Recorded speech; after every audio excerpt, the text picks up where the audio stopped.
The next morning, Rita returned to collect Carl's homework before breakfast, and then came back with a small bag for their classwork. "All right, I got you what I could to see if the resources actually help a pet beast grow faster than the average.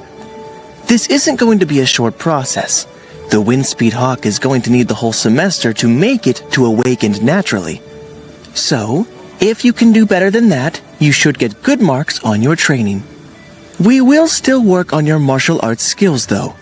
If you get targeted by the opponents in a mock battle, you need to be able to defend yourself. And you do have at least one attack method of magical variety," she informed Carl with a smile. "Well, at least I'm not expected to run and hide while someone beats up Hawk. What did you manage to find us?" Rita dumped the contents of the bag on the table, and Hawk went crazy in Carl's mind. There were 2 strengthening stones, an entire liter of infused monster blood, and 6 blue wind stones that were giving off an incredible aura of power. The wind stones were made by the headmaster personally. He was part of the first batch of successfully injected elites, and he is now an Overlord-grade mage. He says that if the windstones really can be a cultivation resource for the Windspeed Hawk, he will gladly make you more, and look into ways to awaken more elites in the same direction," Rita explained. "I take it back. Evil lady is actually nice lady," Hawk screeched as it stared at the buffet in front of it. Carl ignored the bird's antics in his mind and placed one of the strength stones in a small dish full of monster blood.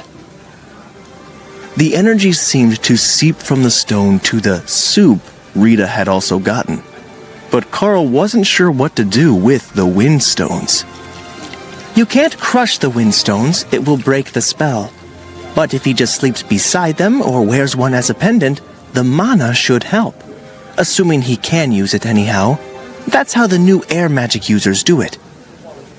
Carl called Hawk out, and the bird immediately went to the soup and licked the entire bowl clean before turning its head to the wind stones.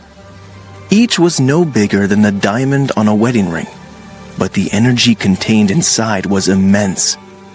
Sleeping next to them shouldn't be a problem, and Carl could even make a little pouch to carry them around Hawk's neck. But the bird immediately ate one, and swirling winds began to build around the balcony, tearing leaves from trees and nearly knocking over planters for the smaller varieties, before Carl pulled Hawk into his mental space. "What are you doing?" he demanded of the tiny bird that was now radiating magical power. "It's food. Amazing, powerful food. What else would I do with it if not eat it?" Inside the space, winds whipped and power flowed constantly from Hawk to Carl, strengthening his body as if he were the magical beast.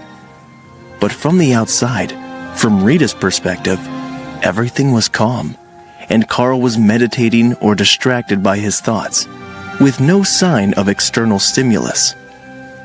All she could do was patiently wait until an hour later when Carl finally opened his eyes and gave an exhausted sigh. "The windstones are indeed an excellent resource for Hawk. Come on out and let her see you, my friend." The Windspeed Hawk appeared on the table, looking exactly as it always did, with cream feathers covered in mottled brown patterns that matched the common trees of the forest. But now it was much larger, as long as Carl's forearm, as a nearly full-grown Windspeed Hawk should be.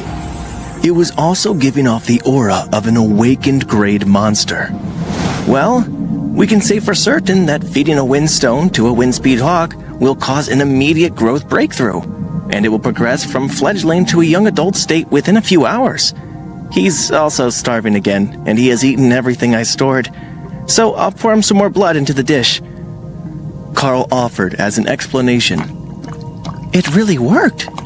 There actually is a way to cultivate tamed monsters. How do you feel? Is it a strain on your body? Did you gain anything from the process? Perhaps more mana or a new power?" Rita asked, ready to take notes for the academy. "I feel stronger. but I don't know how to check my mana levels. Is there a device for that? Carl asked. No, the mages know instinctively, but I'm not a mage. We can bring you to one later, and they can give us a reading for the records. But meanwhile, you can try to use your abilities and see how long it takes for you to get tired. Carl ran off to the closet in his small room to get the gauntlets and came back out. A quick flex of his arms gave him a sense of great power, and once he got to the railing, he found that the resistance of the rend spell on his actions was negligible. He had more than enough strength to move his arm normally, and the 4 thick arcs streaked through the air and out over the academy courtyard. Impressive. That is definitely at the awakened rank in power. But how many times can you do it? If there is no stamina, the academy will classify it as a common class burst ability on your part, where it is an awakened ability for the Hawk, Rita explained. 3 more at full power was enough to leave Carl panting. But he had an idea. Give me a few minutes to recover, and I think that I can do better. A short break and a bit more to eat had Carl back up to full strength, while Rita quietly made notes about his recovery speed. Carl tried again at half strength, and the drain on his energy was negligible.